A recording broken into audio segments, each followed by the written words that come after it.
Have you ever encountered a tale so deeply unsettling that you found yourself questioning why it was never recorded in the historical records?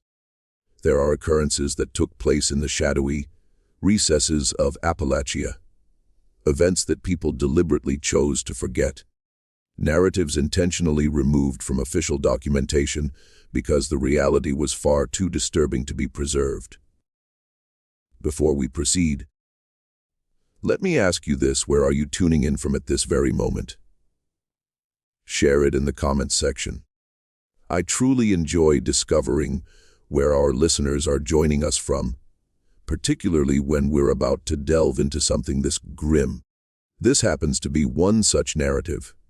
It unfolded in the year 1891 in a location that no longer appears on any contemporary map.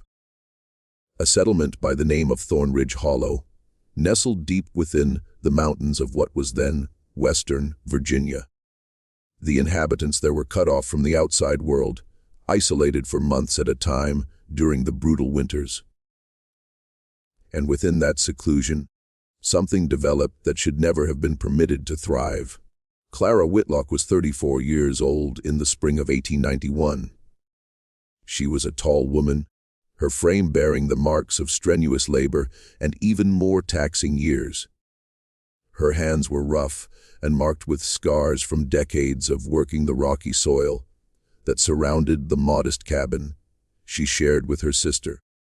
She stood just over 5 feet 9 inches, which was uncommon for a woman of her era, with shoulders that had broadened from hauling water and splitting wood. Her eyes were a pale gray, reminiscent of storm clouds gathering above the peaks, and they possessed a way of peering through individuals rather than directly at them. Her hair, which she kept pulled back in a tight bun, had turned prematurely white during her late 20s, lending her an ethereal quality that made the other settlers feel uneasy. Clara wore the same dress nearly every day, a faded blue calico that had been patched so frequently. It consisted of more repairs than original material, and her boots were men's work boots she'd traded for years prior. The leather was cracked and worn, yet still functional. Mabel Whitlock was 2 years younger than Clara, 32 that spring, though she appeared older in ways that had little to do with her actual age. Whereas Clara was tall and angular, Mabel was petite, barely reaching 5 feet 4 inches, with a frame that seemed to collapse inward.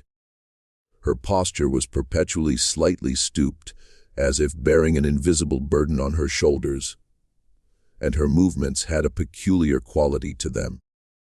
Excessively deliberate, overly measured, like someone perpetually conscious of being observed. Mabel's eyes were darker than her sister's, a murky brown that appeared to absorb light rather than reflect it. And she had a tendency to go without blinking for unnaturally prolonged intervals. Her hair remained dark, interspersed with gray, and she wore it loose more often than not, allowing it to cascade in tangled waves around her face. She dressed in layers, even during warm weather, wrapping herself in shawls and thick skirts that rustled as she moved. The other women in Thorn Ridge Hollow whispered that Mabel never seemed to experience cold, that they'd observed her standing barefoot in the snow during the depths of winter, staring vacantly into the distance. The sisters had resided in their cabin at the outskirts of Thorn Ridge Hollow for as long as anyone could recall. Some of the older settlers claimed the Whitlock women had always been present, that even their grandparents had spoken of Clara and Mabel, though that would have made them impossibly ancient. The cabin itself was a dilapidated structure of weathered logs and a sagging roof, situated at the end of a narrow trail that wound through dense woodland. No one visited the Whitlock sisters unless it was absolutely unavoidable, and those who did always experienced an overwhelming compulsion to depart as swiftly as possible. There was something amiss about that cabin, something that caused people's skin to crawl and their hearts to race without any discernible explanation. Vernon Griggs was the closest thing Thorn Ridge Hollow had to a lawman in 1891. He was 47 years old, a broad-shouldered man with a thick beard streaked with gray and hands the size of dinner plates. Vernon had worked on the railroad in his younger days before an accident had left him with a permanent limp and forced him back to the mountains where he'd been born. He walked with a cane carved from hickory, not because he required it for balance, but because the old injury in his left leg ached fiercely when the weather was about to shift. His eyes were a deep brown, nearly black in certain lighting, and they carried the tired look of a man who'd witnessed enough of the world to recognize that most of it was best left untouched. Vernon wore a heavy wool coat even in summer, convinced that mountain air carried sickness if you weren't adequately covered, and he kept a revolver tucked in his belt, though he'd only discharged it twice in all his years of overseeing Thorn Ridge Hollow, both times at animals that had ventured too close to the settlement. It was Vernon who first observed that something had shifted regarding the Whitlock sisters in late April of 1891. He'd been making his customary rounds through the settlement, checking on residents after a particularly harsh winter that had claimed 3 lives from pneumonia and another 2 lost to the cold when they'd attempted to walk to the nearest town for supplies. The trail to the Whitlock cabin had been on his itinerary, though he'd never been fond of heading up there. Something about that place made his bad leg ache more intensely than usual, and he always felt as though there were eyes observing him from the darkened windows, even though he rarely saw either sister actually gazing out. That particular morning, Vernon had noticed something that halted him in his tracks approximately 50 yards from the cabin. The smell. It wafted down the path like a tangible entity, simultaneously sweet and putrid, the kind of odor that turns your stomach while making your mouth water in all the wrong ways. It was the scent of meat that had spoiled. But there was something else beneath it, something he couldn't quite identify, yet which caused every instinct he possessed to urge him to turn around and retreat. Vernon stood there for an extended moment, leaning on his cane, trying to determine whether whatever was producing that odor was worth investigating. The rational part of his brain, the part that had preserved him through railroad accidents and mountain winters, advised him to make a note of it and return with additional men. But there was another part, the part that had assumed responsibility for looking after Thorn Ridge Hollow, that wouldn't permit him to walk away without at least verifying. He made his way up the path slowly, his cane sinking into mud that appeared thicker and darker than it should have been. The smell intensified with each step, and by the time he reached the clearing where the Whitlock cabin stood, Vernon was breathing through his mouth, striving not to retch. The cabin looked the same as it always did, crooked and weather-beaten, with smoke rising from the chimney in a thin gray line. But there was something different about it that morning, something Vernon couldn't quite identify. The windows, which were typically just dark squares in the log walls, seemed to be observing him more intently than usual. The door, which was generally kept shut tight, stood slightly ajar, and through that gap emerged the worst of the smell, billowing out like fog. Vernon called out, his voice gruffer than he'd intended. He announced himself, explained he was just checking on folks after the winter, asked if everything was all right. There was no reply from inside the cabin, just that dreadful smell and the sound of something moving, a slow dragging noise, like heavy fabric being pulled across a wooden floor. He called out again, louder this time, and finally he heard a voice. It was Clara, he thought, though it sounded wrong somehow. Too flat, too measured, like someone reciting words they'd memorized but didn't comprehend. She said they were fine. Said they didn't need any assistance. Said he should return to the settlement and leave them be. Vernon should have heeded that. Every fiber of his being was instructing him to turn around and retreat, to forget what he'd smelled and heard and resume his rounds. But something in the way Clara's voice had sounded, that peculiar flatness, made him pause. He asked again if he could enter.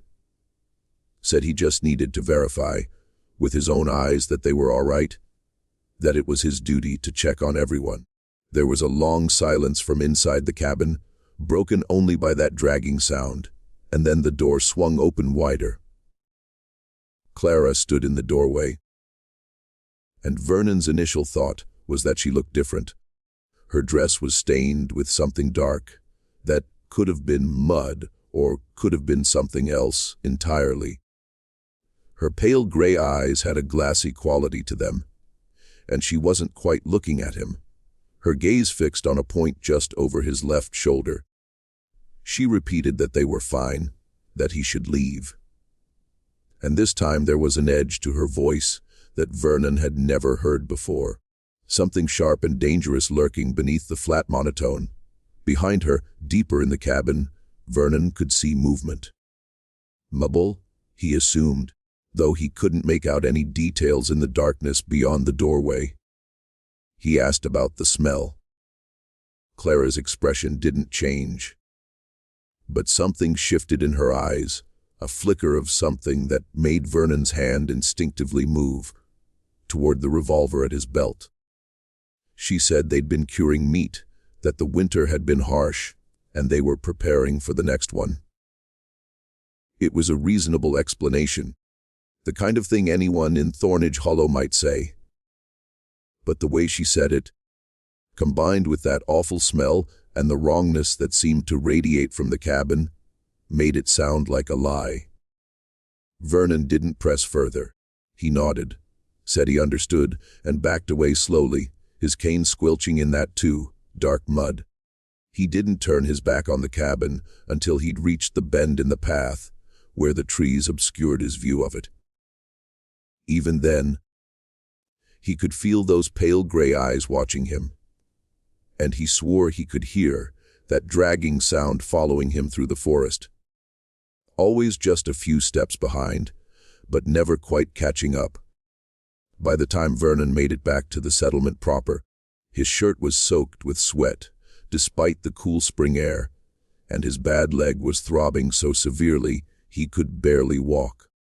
He told himself he'd been spooked over nothing, that the Whitlock sisters were strange but harmless, that the smell had just been from curing meat, like Clara said.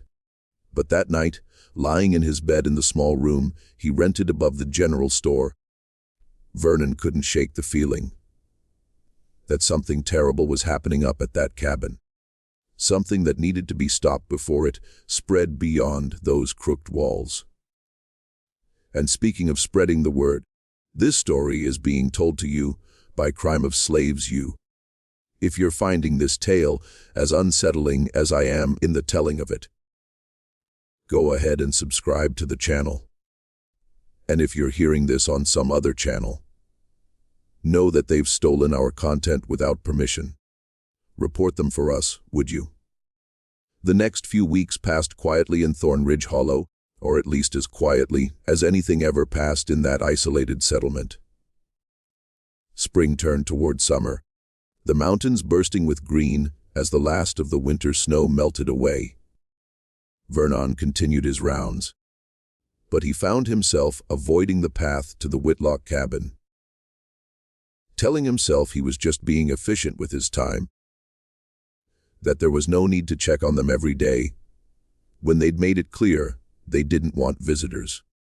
But the truth was he couldn't shake the memory of that smell of Clara's classy eyes, of the sound of something being dragged across the floor.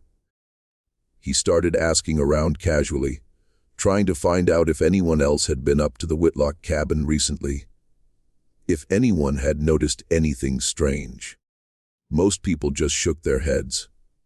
The Whitlock sisters had always been strange, they said, kept to themselves, didn't cause trouble. Why would anyone go up there, unless they had to one person who had information, though getting it out of her required patience and a fair bit of prompting. Her name was Opal Drummond, a woman of 63 years who'd lived in Thorn Ridge Hollow her entire life and had a memory that stretched back further than most. Opal was small and bent, her spine curved from decades of hard work, with hands so gnarled by arthritis that she could barely hold a cup without pain. Her eyes were a faded blue clouded with the beginnings of cataracts, but they still had a sharpness to them when she talked about the old days. She wore her white hair in a single long braid that reached past her waist, and she dressed all in black, as she had since her husband had died 30 years earlier. Vernon found Opal sitting on the porch of her niece's house, shelling peas into a wooden bowl. He sat down beside her. His bad legs stretched out in front of him, and they talked about nothing for a while, the way people did in Thorn Ridge Hollow, where a conversation was as much about what wasn't said as what was. Eventually, Vernon worked the conversation around to the Whitlock sisters, asked Opal what she remembered about them from when she was younger. Opal's hand stilled in their work, a pea pod forgotten between her twisted fingers. She was quiet for a long time, long enough that Vernon thought maybe she hadn't heard him or had decided not to answer. But then she started talking, her voice low and rough like wind through dried leaves. She said the Whitlock sisters had always been there, as far back as she could remember. And even before that, her grandmother had told stories about them. Opal said, stories that were whispered late at night, when sleep wouldn't come. The sisters had come to Thorn Ridge Hollow long ago. Nobody knew exactly when, and they'd built their cabin at the edge of the settlement, just far enough away to make people uneasy, but close enough that they couldn't be completely ignored. They kept to themselves, mostly, only coming down to the settlement when they needed supplies or when someone was sick and needed help. Because that was the other thing about the Whitlock sisters, Opal said. They knew things about healing that nobody else did, remedies that worked when nothing else would, ways of treating illnesses that seemed like they should kill a person, but somehow made them better instead. People went to them when they were desperate. Opal continued, when the fever was so high, it made people see things that weren't there. When the coughing was so bad it brought up blood. When the pain was so intense that death seemed like a mercy. And the Whitlock sisters would help. In their way. They'd make their tinctures and poozes. They'd mutter their strange words over the sick person, and more often than not, the person would recover. But there was always a price, Opal said, though nobody ever talked about what that price might be. People just knew that when you accepted help from the Whitlock sisters, you owed them something, and that debt would eventually come due. Vernon listened to all of this with growing unease. He asked Opal if she'd ever gone to the sisters for help, if she knew anyone who had. Opal's hands started moving again, mechanically shelling peas, her clouded eyes focused on something far away. She said she'd gone once when her husband had been sick with scarlet fever back in 1858. So sick that his skin had turned bright red, and he'd been burning up with a temperature so high she'd been sure he would die. The doctor from the next town over had come and looked at him and said there was nothing he could do, that she should prepare herself for the worst. In desperation, Opal had gone up to the Whitlock cabin despite her fear of the place, despite knowing that accepting their help meant owing them something she might not be able to repay.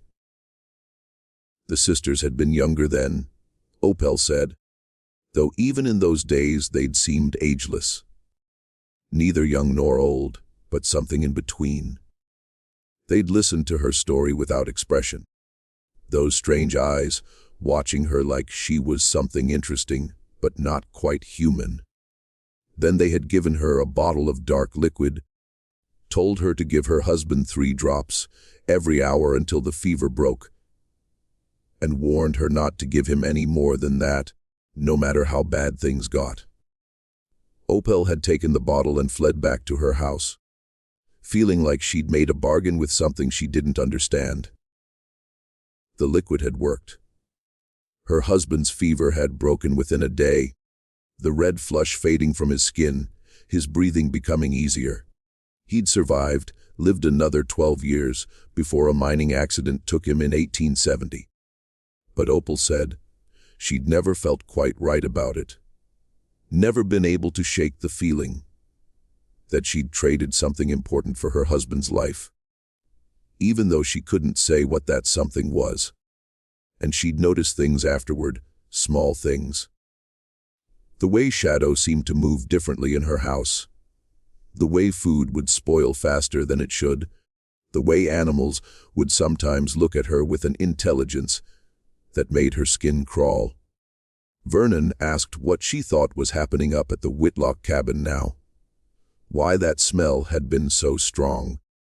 Opal set down her bowl of peas and turned to look at him directly, her clouded eyes somehow seeing right through him. She said she didn't know exactly, but she knew it was bad. She said there were stories, old stories about what the Whitlock sisters really were, about why they'd come to Thorn Ridge Hollow in the first place. Stories about hunger that couldn't be satisfied, about appetites that grew stranger and more terrible the longer they went unfed. She said the sisters had always been careful before, had always maintained just enough humanity to blend in, to avoid drawing too much attention. But if they were getting careless now, if they were letting the smell drift down from their cabin where anyone could catch it, then something had changed. Something had made them stop caring about keeping up appearances. Vernon felt a chill run down his spine, despite the warm afternoon air. He asked Opal what she thought should be done about it, but she just shook her head and went back to shelling her peas. She said some things were best left alone, that the Whitlock sisters had been in Thorn Ridge Hollow longer than anyone could remember, and would likely still be there long after everyone currently living was gone. She said interfering with them would only make things worse, that the best thing Vern could do was stay away from that cabin and advise everyone else to do the same. But Vernon couldn't let it go. The conversation with Opal had only made his unease worse, had turned vague suspicions into something more concrete and more frightening. He started paying closer attention to the comings and goings in Thorn Ridge Hollow. Started noticing patterns he'd missed before. People went missing sometimes, he realized had been going missing for years.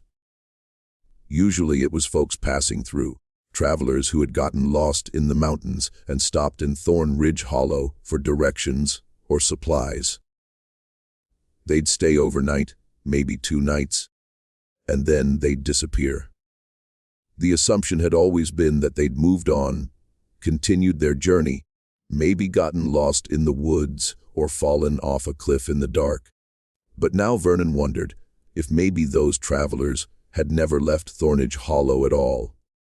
If maybe they'd taken a wrong turn up a certain path and ended up at a certain cabin and never been seen again. Have you ever had a feeling that something terrible was happening right under your nose, but you couldn't quite prove it?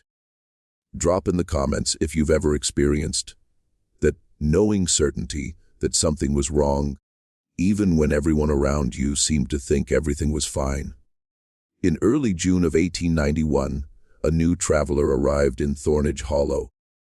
His name was Silas Peaton, and he was a surveyor working for the railroad company, mapping out potential routes through the mountains for new track.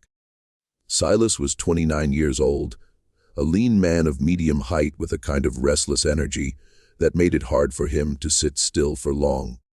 He had sandy brown hair that he kept cut short, light blue eyes that were constantly moving, taking in every detail of his surroundings, and hands that were always gesturing as he talked, as if he couldn't quite contain his thoughts without physical expression.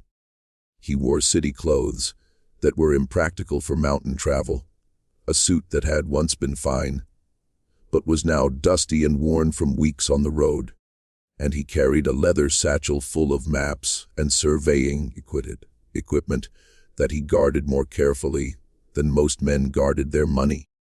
Silas had an enthusiasm about him that was infectious, a genuine excitement about his work that made him eager to talk to anyone who would listen about railroad grades and optimal routes and the future of transportation in America. He stayed at the general store, sleeping in a small back room that Vernon usually rented out to travelers, and he spent his days hiking through the mountains with his surveying equipment, making notes and sketches, talking about how the railroad was going to transform these isolated communities, bring them into the modern age, connect them to the rest of the country in ways that would change everything. Vernon liked Silas well enough, found his enthusiasm refreshing.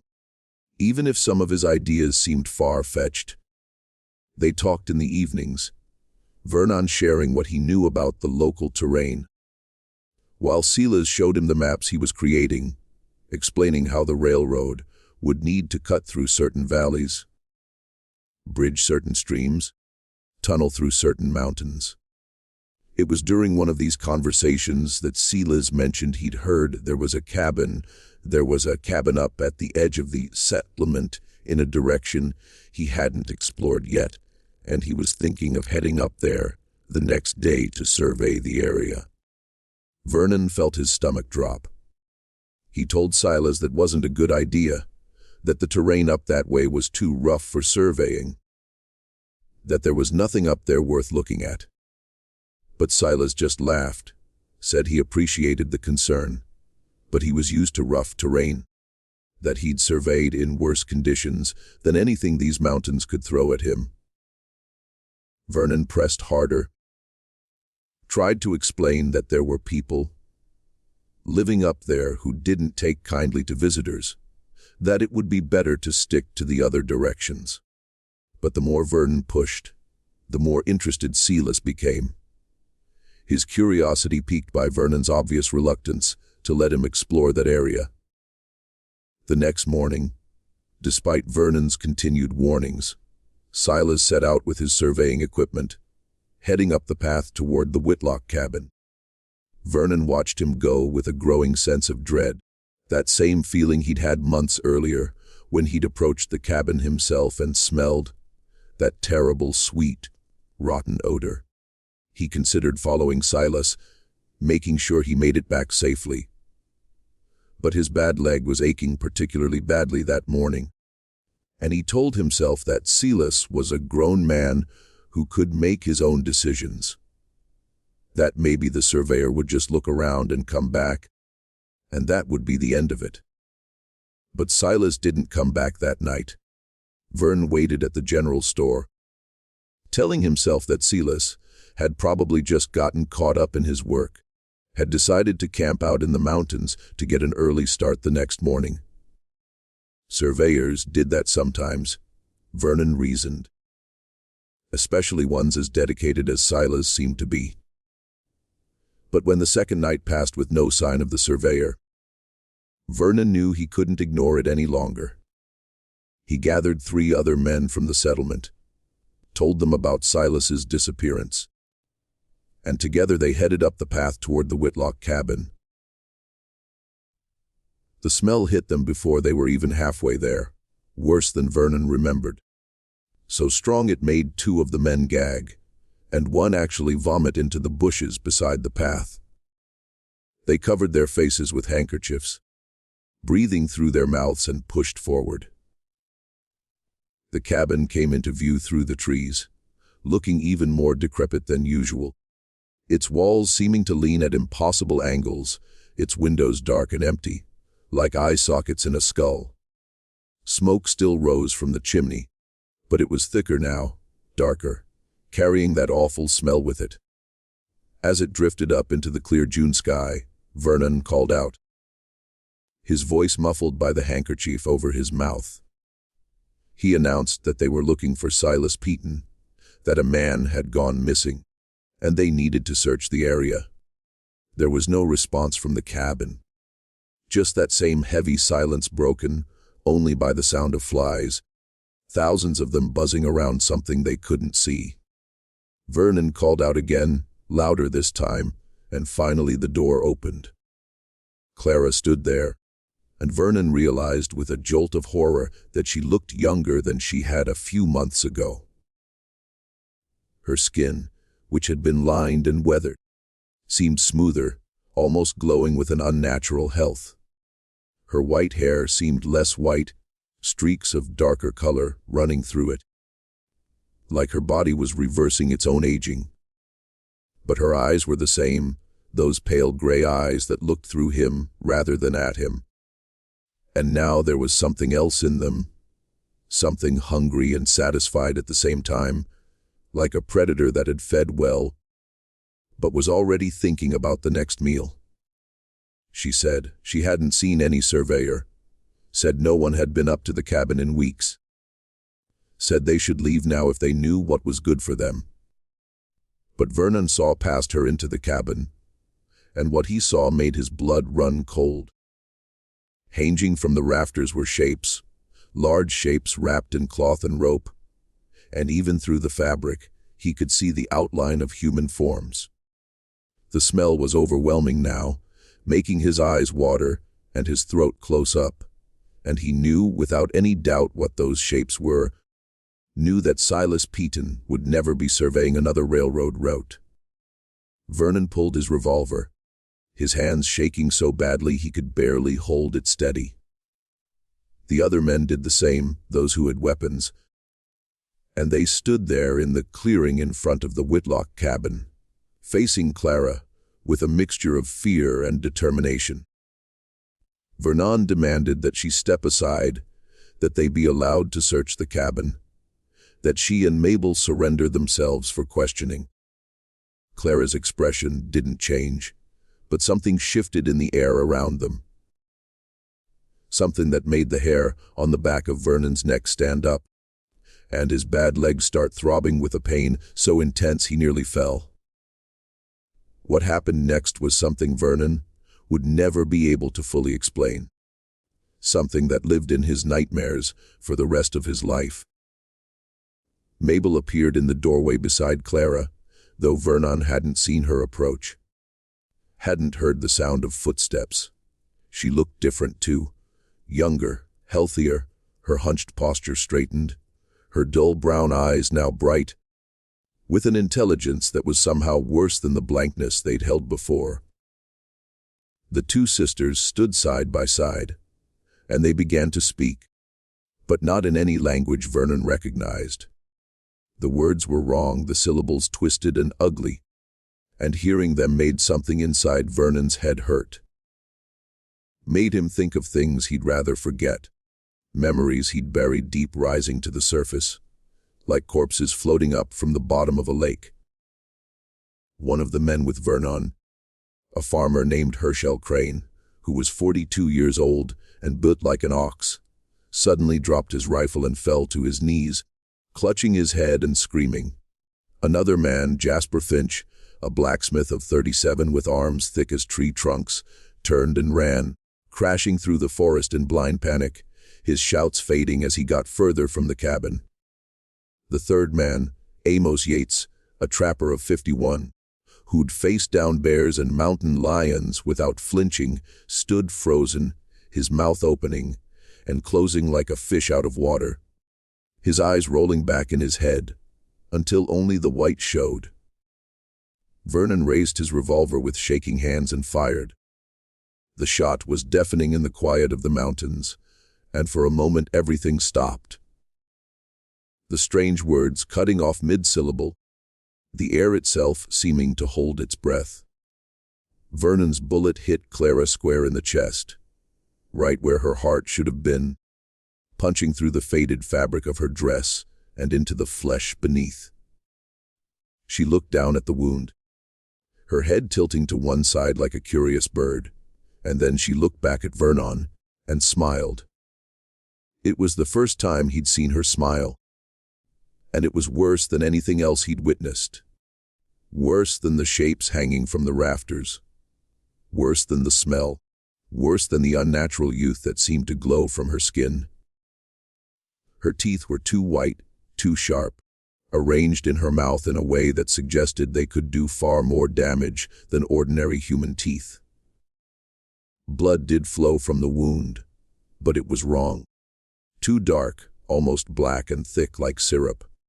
Clara reached up with one long, fingered hand and touched the hole in her chest, then brought her fingers to her mouth and tasted the blood, her smile never wavering. Vernon fired again and again, emptying his revolver into Clara's body. Each shot hitting its mark, but none of them having any effect beyond making more of that dark blood flow. When the hammer clicked on an empty chamber, Vernon threw the gun aside and turned to run, grabbing Herschel by the collar and hauling him to his feet, yelling at Amos to move. They fled down the path, Vernon's bad legs screaming in agony with every step. Herschel sobbing and muttering incoherently. Amos stumbling along behind them, with his eyes still showing too much white. Behind them from the cabin came laughter, high and cold and inhuman, echoing through the trees like the cry of some terrible bird. Vernon didn't look back, didn't stop running, until they reached the settlement proper, until they were surrounded by other people and buildings and the familiar sights of everyday life. Only then did he risk a glance over his shoulder. But the path behind them was empty, the forest quiet except for the normal sounds of birds and wind. They gathered everyone they could find in the general store. Vernon and the three men who had gone with him, Opal and her niece, the handful of other families that made up Thorn Ridge Hollow. Vernon told them what he'd seen, what had happened at the Whitlock cabin, and he watched the reactions range from disbelief to horror to a grim kind of acceptance. Some people wanted to organize a larger group, go back to the cabin with more weapons, more men, burn the place to the ground, and end whatever evil had taken root there. Others argued that they should leave immediately, abandon Thorn Ridge Hollow altogether, and find somewhere safer to live. But Opal, who had been listening in silence, finally spoke up. She said that neither approach would work, that the Whitlock sisters weren't something that could be killed with bullets or burned with fire, that they'd been in these mountains far longer than any of them and would still be there when everyone currently alive was dust. She said the only thing they could do was leave the sisters alone, stop going up that path, stop acknowledging their existence, and hope that the hunger would eventually drive them somewhere else, somewhere far from Thorn Ridge Hollow. It was a coward solution, Vernon knew, but it was also probably the only realistic one. What else could they do against something that could take bullets to the chest and laugh, that could speak words that broke people's minds, that seemed to grow younger and stronger while feeding on something terrible? They couldn't fight the Whitlock sisters. They could only try to survive them. Over the following weeks, an unofficial rule established itself in Thorn Ridge Hollow. No one spoke about the Whitlock sisters. No one went near the path that led to their cabin. When travelers came through asking for directions or places to stay, people were carefully steered away from that part of the settlement, told that the terrain in that direction was too dangerous, that there was nothing worth seeing up that way. Some travelers ignored the warnings, curious or stubborn, or just plain foolish, and those travelers were never seen again. But most people listened, moved on, and Thorn Ridge Hollow continued its isolated existence. Vernon tried to forget what he'd seen, tried to convince himself that maybe he'd been mistaken, that the stress and fear had made him imagine things that weren't real. But he couldn't forget Clara's smile. Couldn't forget the shapes hanging from the rafters. Couldn't forget the sound of that inhuman laughter following him down the mountain. His bad leg, which had always ached in bad weather, now hurt constantly, a deep throbbing pain that no amount of whiskey or rest could ease. He started having dreams, terrible dreams, where he was back at the cabin, where Clara and Mabel were inviting him inside, where he was too weak to resist their invitation, where he saw what those cloth-wrapped shapes really looked like when you peeled away the covering. Herschel Crane, the farmer who had fallen to his knees, screaming during their confrontation with the sisters, was never quite right afterward. He would be working in his fields and suddenly stopped staring at nothing, his mouth moving silently, as if repeating words he couldn't actually voice. His wife said he stopped sleeping more than a few hours a night. Said he would wake up screaming about voices in his head, about things trying to get inside him. Within 3 months, Herschel had wasted away to nothing. His strong ox-like body shrinking to skin and bones, his eyes sinking into his skull.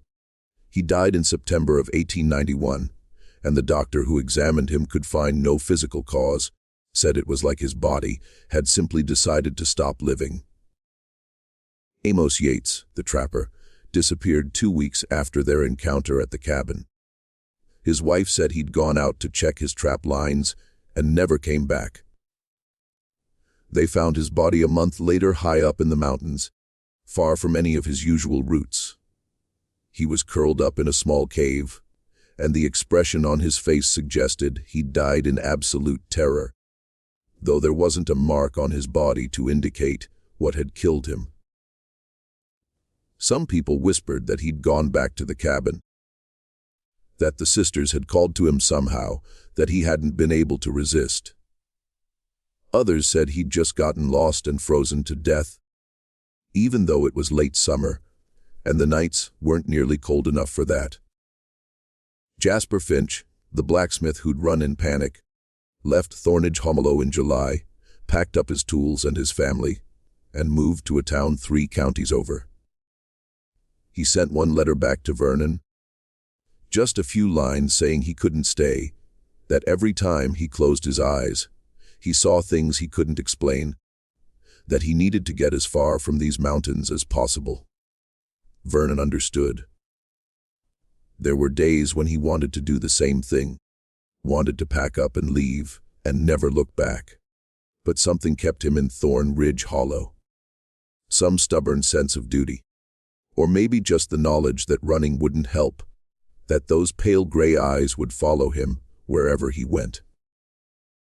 As summer faded into autumn, the smell from the Whitlock cabin gradually diminished, becoming less noticeable until, by October, you could walk past the mouth of that path without gagging.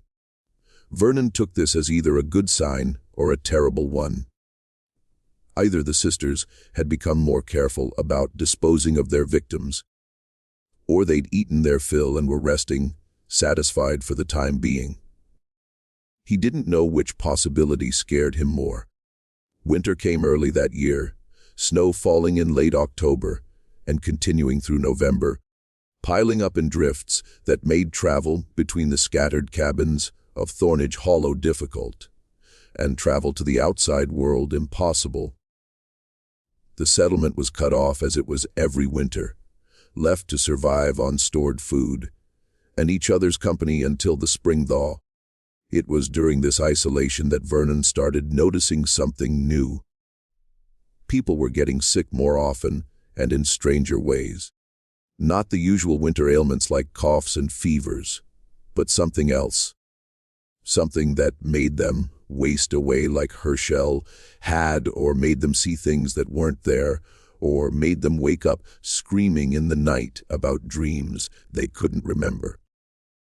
Opal told Vernon it was the sisters' influence that by confronting them directly, He'd somehow made things worse, had drawn their attention to the settlement in a way that couldn't be undone. She said the sickness would spread slowly at first, but accelerating until everyone in Thorn Ridge Hollow was affected in one way or another. Vernon asked if there was anything that could be done, any way to stop it, but Opal just shook her head. She said some prices couldn't be avoided, that the debt Thorn Ridge Hollow owed to the Whitlock sisters was coming due after all these years of uneasy coexistence.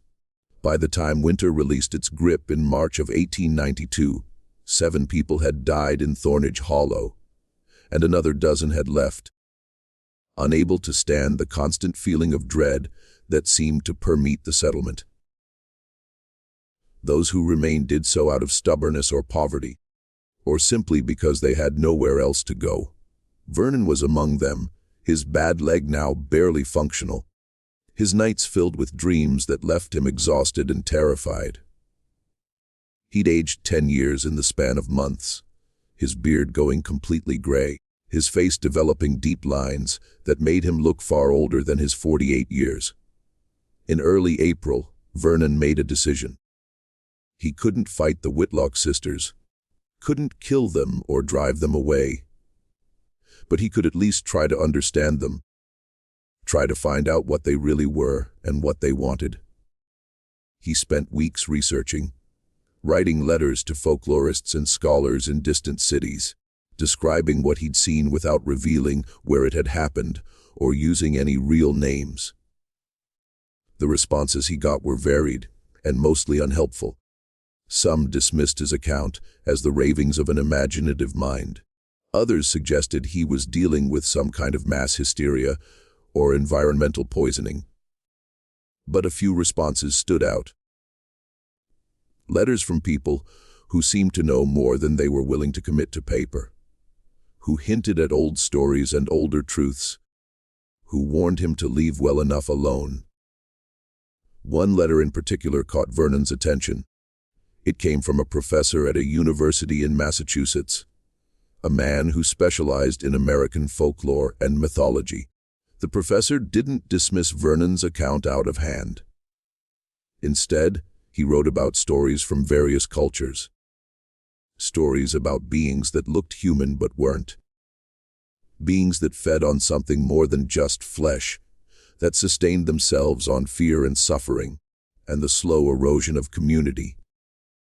He wrote about how these beings were often tied to specific places, how they became part of the landscape itself, how trying to remove them was like trying to remove a mountain. He wrote that in some old traditions, such beings were considered a kind of tax, a price paid for living in certain areas, and that communities learned to coexist with them, learned to make sacrifices that kept the hunger satisfied while minimizing the damage to the larger group. Vernon read that letter over and over, understanding what the professor was really saying, what Opal had been trying to tell him all along. Thorn Ridge Hollow had always made those sacrifices, had always quietly directed travelers up that path, had always looked the other way when people disappeared. The settlement had survived by feeding the Whitlock sisters, by maintaining that terrible bargain, and by confronting them directly. By trying to stop them, Vern had broken that bargain, had turned the sisters' attention onto the settlement itself, rather than onto the strangers who passed through. The realization made Vernon sick. It meant that every death since his confrontation with the sisters, every sickness, every nightmare was his fault. He'd tried to do the right thing, tried to protect an innocent surveyor, and instead he'd doomed the very people he'd sworn to protect. The weight of that knowledge was almost unbearable, pressing down on him with a force that made his bad leg seem like a minor inconvenience in comparison. In late May of 1892, Vernon made one final trip up the path to the Whitlock cabin. He went alone without telling anyone where he was going, his revolver loaded but left behind at his room. He moved slowly, his cane sinking into mud that seemed determined to pull him down. And he didn't try to cover his face when the smell reached him, just breathed it in and kept walking. The cabin appeared through the trees, looking exactly as it always had, crooked and weathered and wrong. The door stood slightly open, as if he was expected. Vernon climbed the 3 steps to the porch, each one requiring tremendous effort from his damaged leg. He stood at the threshold and looked inside, seeing shapes moving in the darkness, seeing pale gray eyes, watching him from the shadows. He spoke, his voice steady despite the fear coursing through him. He said he understood now. Said he knew what he'd done wrong. Said he wanted to make it right. He said he was offering himself, his life in exchange for leaving Thorn Ridge Hollow alone, for going back to the old arrangement, where strangers were the ones who paid the price. There was movement in the darkness, and then Clara was standing before him, looking younger than ever, looking almost beautiful in a terrible way that made Vernon's heart race. She smiled that too white smile, and behind her Mabel appeared equally transformed. Equally terrible, they spoke, but not in that twisted language that broke minds. They spoke in plain English, their voices overlapping until Vernon couldn't tell which sister was saying what. They said they appreciated the offer. Said they respected the courage it took to come here like this. Said Vernon was a good man trying to do his best in an impossible situation. But they said they didn't want Vernon's life. They said his suffering was more valuable to them than his death would be. That watching him live with the knowledge of what he'd caused, watching him slowly break under the weight of guilt, was far more satisfying than simply ending him. They said the old arrangement was over, that Vernon had seen too much, knew too much, had shared too much with the outside world through his letters. They said Thorn Ridge Hollow's usefulness was at an end, that the sisters would feed well here for a while longer and then move on, find a new place, start the cycle over again. Vernon stood there, understanding that he'd failed completely, that there was nothing he could do to stop what was coming.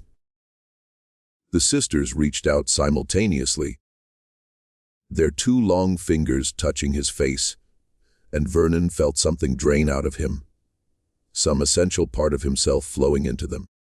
When they finally pulled away, he was still alive, still conscious, but something fundamental had changed. He could feel it. A hollowness inside him that would never be filled. A darkness that would color every moment of every day for however long he had left. Vernon made his way back down the path, barely conscious of his movements, his bad leg dragging behind him. He collapsed at the edge of the settlement, and when people found him, they said his eyes looked dead, that he seemed to be somewhere far away, even though his body was right there in front of them. He never fully recovered. He continued making his rounds through Thorn Ridge Hollow, continued trying to look after people, but there was no life in it anymore.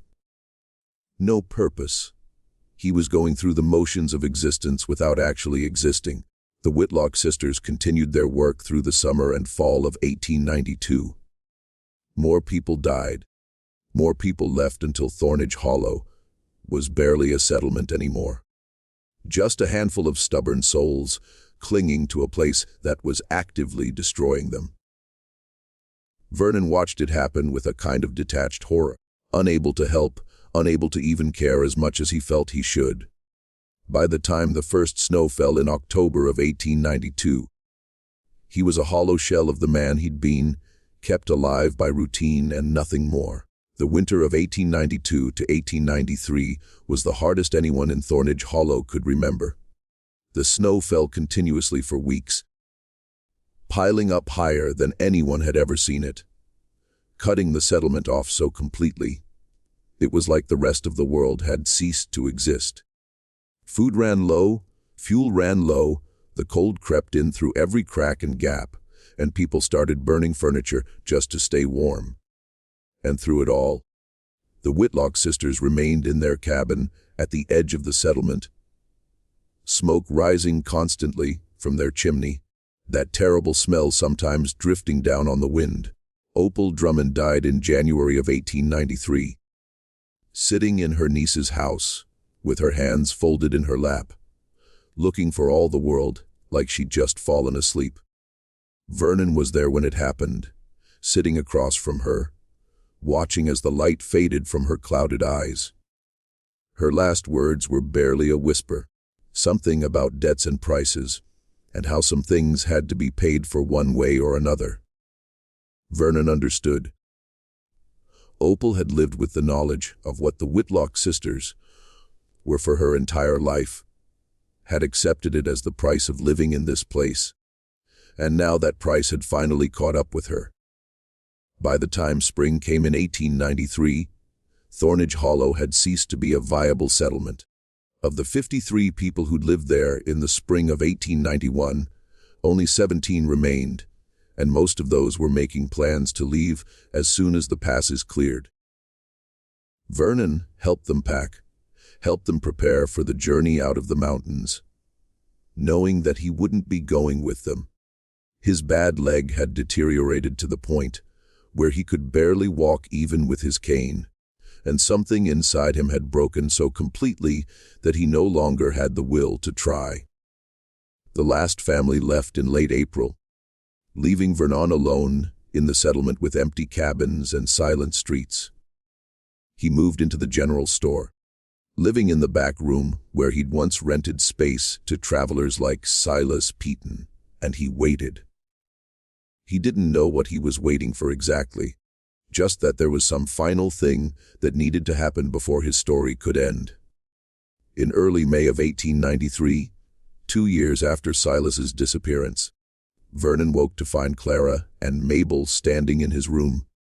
They looked human again, or close enough to human, that a stranger might not notice anything wrong. Their unnatural youth faded back into the appearance of age they'd worn when Vernon first encountered them.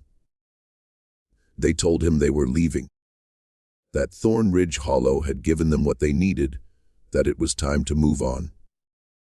They said they appreciated his sacrifice, even though he'd made it unwillingly, said his suffering had been particularly nourishing. Vernon asked where they were going, and they smiled those terrible smiles. They said there were always new places, new settlements full of desperate people who would make bargains. They didn't understand. New communities that would accept their presence in exchange for occasional healing and protection. They said they'd been doing this for longer than Vernon could imagine, moving from place to place, feeding and moving on, leaving behind ruins and memories and warnings that people never quite heeded.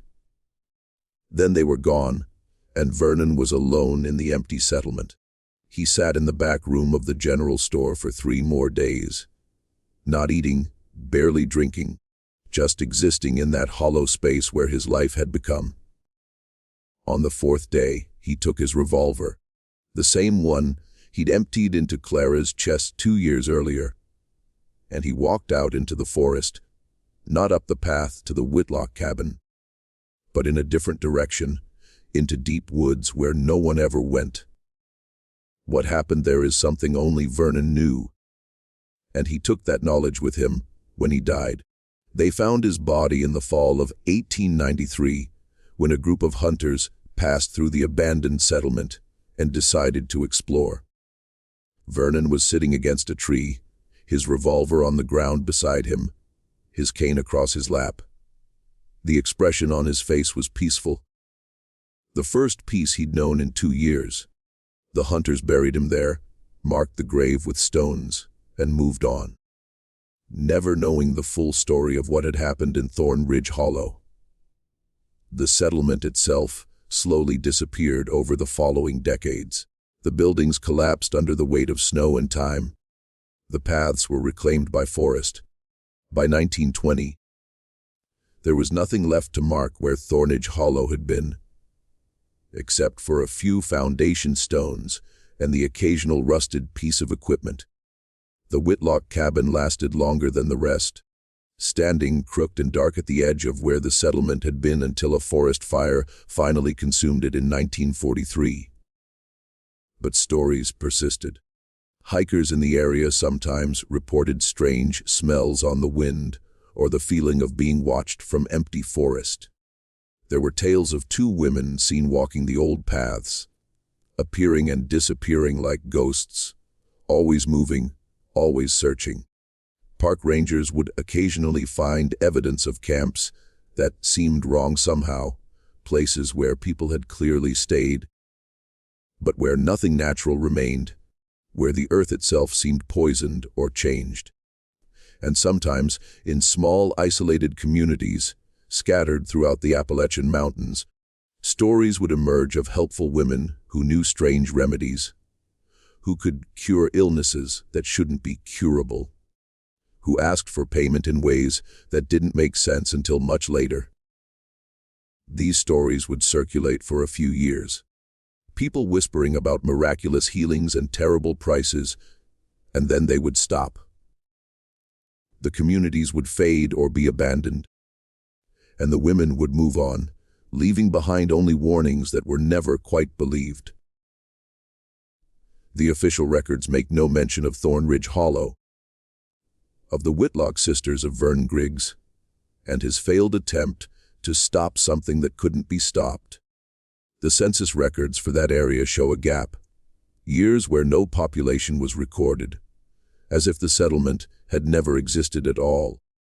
Some historians have theorized that Thorn Ridge Hollow was one of many small settlements that simply failed, unable to sustain themselves in the harsh mountain environment. They're not entirely wrong. The settlement did fail, but not for the reasons they think. There are documents, if you know where to look, letters in university archives from a man named Vernon describing encounters with something he couldn't explain, response letters from professors and folklorists offering theories and warnings. There are death records from several counties showing unusual patterns, clusters of unexplained deaths in remote areas during specific time periods. There are old maps that show roads and settlements that no longer exist, places that were deliberately removed from newer maps, as if someone decided it was better to pretend they'd never been there at all. And there are people, descendants of those who left Thorn Ridge Hollow before it collapsed completely, who still carry stories passed down through their families. Stories about two sisters who weren't sisters, about a debt that couldn't be repaid, about a lawman who tried to do the right thing and destroyed everything instead. These descendants sometimes gather, sharing their family histories, trying to piece together what really happened in those mountains over a century ago. They have compiled lists of other settlements that followed similar patterns. Places that thrived for a while and then suddenly collapsed, always with stories of mysterious women at the edges, always with unexplained deaths and disappearances. The pattern continues even now. In small towns and isolated communities, there are whispers of helpful strangers, women who know too much and offer help that comes with a price. Most people dismiss these stories as folklore, as small-town superstition, as the kind of tales people tell to scare themselves in the long, dark nights. But those who know the history of Thorn Ridge Hollow, who've read Vernon's letters and studied the patterns, they pay attention. They watch for the signs. They warn people when they can. Because the thing about the Whitlock sisters, or whatever they really were, is that they understood something fundamental about human nature. They understood that people will make terrible bargains when they're desperate, that they'll ignore warning signs when the alternative is death or suffering, that they'll sacrifice others to protect themselves and their families.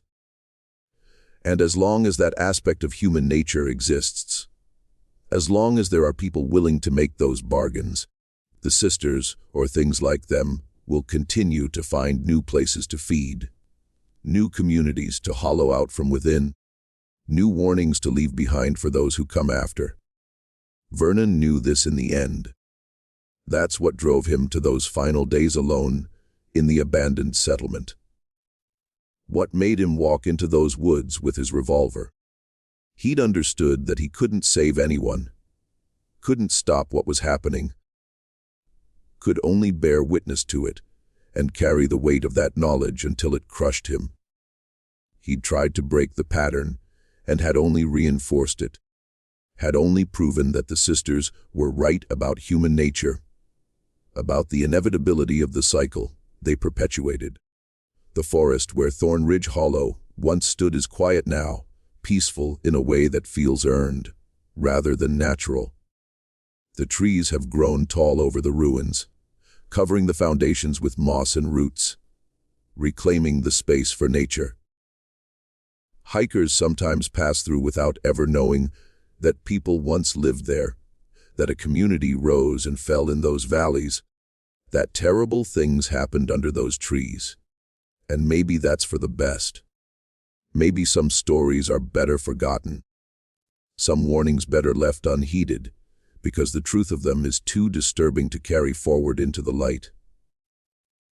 But for those who do know, for those who've traced the pattern and understand what it means, the question remains, where are they now? Where did Clara and Mabel go after Thorn Ridge Hollow? What new community has accepted their help, made their bargains, set themselves on the path to ruin without realizing it? Are they still out there, still moving from place to place, still feeding on desperation and fear and the slow corruption of everything they touch? And so, here we are at the end of a story that has no real ending, just a continuation that stretches back into the past and forward into the future. Vernon Griggs died trying to stop something that couldn't be stopped. Thorn Ridge Hollow disappeared from the maps and the records. The Whitlock sisters moved on to new hunting grounds, and somewhere in some isolated community that thinks itself safe.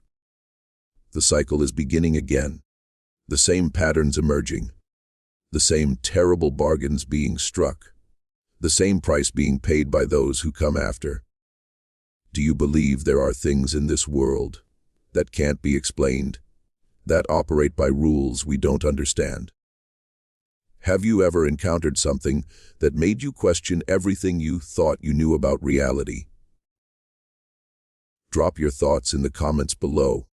And if you know of any small communities with stories about helpful strangers who ask for strange payment, maybe share those stories too. Because the more we know about the patterns, the better chance we have of recognizing them when they appear in new places. Stay safe out there, in those isolated corners of the world.